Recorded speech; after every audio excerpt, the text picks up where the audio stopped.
Good morning, trade pros, and welcome to our morning market update for um, this beautiful Monday, October the 13th of 2025. This is George Papazov, CEO, founder, and trader at Trade Pro Academy.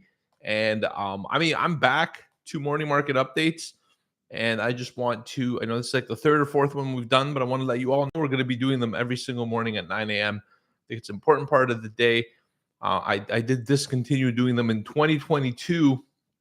I haven't done these longer than some people have traded, but I could discontinue them. Victorio took over, and now I'm back to Trade Pro Academy, back to trading a little more and full time. And I'm here for you every single morning to give you value, to give you nuggets, to give you an overview of somebody who's been in the market since 2001. So bordering on 24, 25 years of involvement in the market. I started when I was young, my teenagers trading Forex. Tell you the story later. Let's talk about the stories today on the docket. Global stocks, they bounce and take a little bit of a rally after Trump eases the China tariff talk and lets off the gas pedal of escalation, which is great. S&P's up 1.5%, 1.4%. NASDAQ up nearly 2%, 1.9%. Russell up 1.7%, reversing a lot of Friday's drop. All right. And gold at the same time hits a fresh all-time high above $4,078. Okay. Bitcoin's up 3%, Ethereum up 8% as well. In today's news, it's Columbus Day. So the United States banks are closed. The bond markets in the US is also closed. Equities are open. All right. But we expect low liquidity and some subdued volatility on the trading front in the equities. Less of a bid, less of an offer, less volume, less liquidity, really overall, which is interesting because last night and over the weekend, we started getting emails from the brokerages I do business with about increased margin requirements to both trade and hold positions. And it's something we had to deal with, right? And today, this morning, it's low liquidity. So if you do have to adjust, there isn't going to be the bid or the market size there for you to adjust promptly if you have big positions. That's what we're dealing with. All right. It's going to be a thinner day, and there's a lot going on the macroeconomic front and thinner liquidity. So we're going to have to deal with that. Also, just remember this, markets are going to be flying around today. Volatility will be higher, but thinner liquidity. So that puts a little more risk. I would say today everyone's kind of expecting to make up losses for Friday or expecting to accomplish certain things. I'll tell you this, I would dial back the expectations today, treat it like another day at the very least. And if you're still looking if something happened on Friday, you had losses, you're looking to avenge those losses. If that's the mindset you're coming from, I would take a break, take a pause, and not trade today. All right, today is not the kind of day where you should be making up for a past day like Friday. All right, in fact, no day should be like that.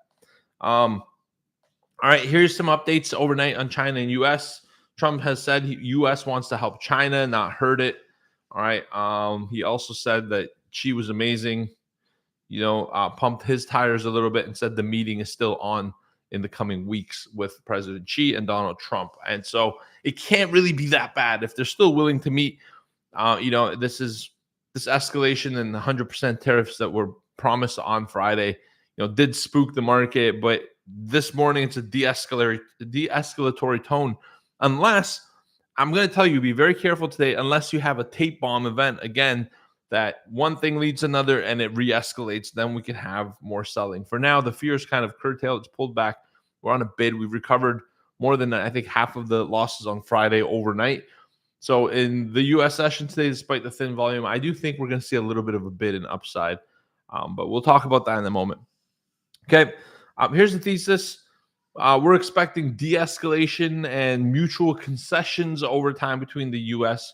and China, all right, rather than outright escalation. If it was going to happen, it would have happened over the weekend.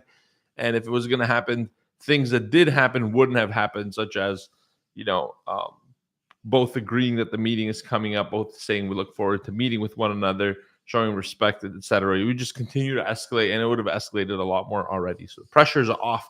It's like these events that spook the market need constantly elevating fear events to sustain the downside. It's not enough to just be scared a little bit. You got to be scared more with each report, more and more and more for that sustained downside to keep going. That's what it takes. It's constant pressure, constant fear to make people dump stocks. All right. The likely outcome of all this is an extension of the tariff pause past the key deadline, which is, I think, for November 9th. All right. And this is what to watch for next. Markets may bounce here on any truths or compromise or any updates. We will have something, I think, today on the wire. Some either Chi or Trump say something that could impact the market.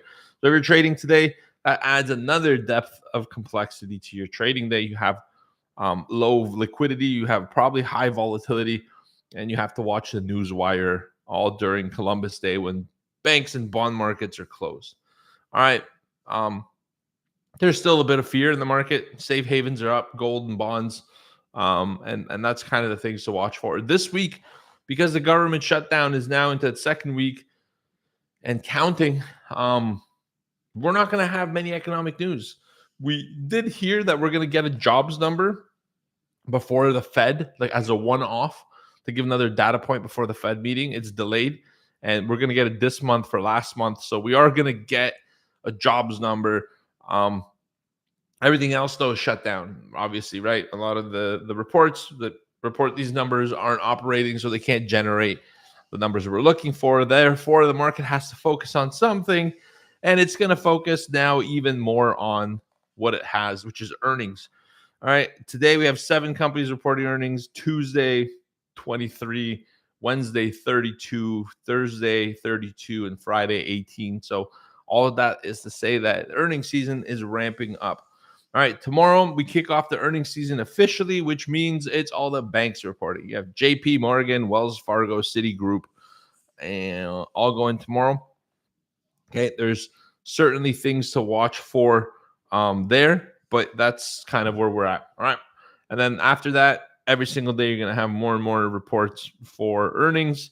We're going to start keeping track of the earnings season, the cumulative total that's being reported, the guidance, all that stuff that we care about once a quarter. Earnings feels like, honestly, Donald Trump said earnings should be semi-annual, and I agree. I think we just wrap up the earnings season and everything's good, and we get to focus on the markets and real just reading price action, and then bam, earnings are starting again soon by the time we wrap everything up. It's too much. But I don't know. What do you guys think? Should we change earnings to semi-annual? I think it's a waste of time and money for companies to do it quarterly. But especially because investors these days don't care. They don't care about value. If we cared about value, you wouldn't own any stock because the valuations are crazy.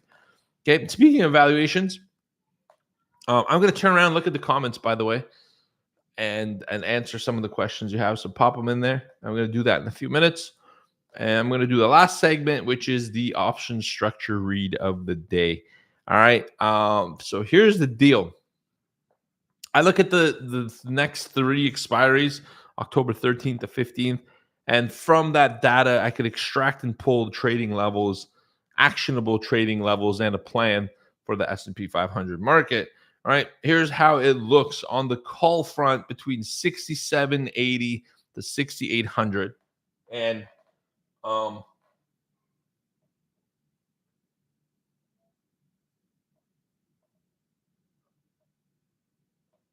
I mean, right now we're at 6680. Okay, so it's still up there. It's 100 points away. That's why I turned around. Okay, we have a cluster of heavy call activity, and these points from options flow are going to be significantly different. Not different, but significantly further away in today's price action because the market just moved so much, hasn't had time to adjust really on the option front. But 6780 to 6800, and then there is also some activity closer, 6710 to 6740. All right, where traders might be positioning for a rebound. And then on the downside, anything below 6620, you have a big concentration of put volume and open interest. And, below 6620, things start to take a turn for the bearishness, and we could be looking for some downside. All right, so that's the interpretation and trade idea for me. I have bullish bias above 6660. All right, if ES holds above that and volume compresses, target there is 6740 and 6780. and 6,800, which are far away from the 6660. I'm not saying today you just buy it and hold it and wait, but I'm saying these are the levels. All right, if we get near the 6,800, we're definitely going to see some fade opportunities and markets pulling back. Watch for gamma flips today, and the key takeaway is, look, you have options activity to look for. You have China-US de-escalation or escalation to gauge. You don't have any economic news. The market's bracing for earnings that are coming up starting tomorrow. All right, we had a really big sell-off day on Friday. We rebounded so far in an overnight session, but it's on Columbus Day where banks and bond markets are closed. So all that kind of comes into a picture of this is one of those days you definitely want to take it slightly lighter on the trading. Don't get crazy. Don't size up here, size down. Don't increase your trade frequency, decrease it. Survive today. Today's not the day to be a superhero. Today's one of those outlier days. You just want to survive, and we'll get a lot more info and a lot more clarity coming into the Tuesday, Wednesday, Thursday, Friday of this week. Don't press it today. It's lighter volume. There's going to be opportunity. Don't take out your anger from Friday's price action. Don't take out your anger on any portfolio outcomes that might happen to you. Keep it focused. Keep it targeted. Think like a trader. Have your plan and plan for a little bit of noise today and chop. It's going to be part of the picture. All right, you guys take care. Have yourself a great day. I hope you enjoy this morning market update. I'm doing it every single day live at 9 a.m. I'll see you there soon. Take care. I love you. Goodbye. Thanks for tuning in.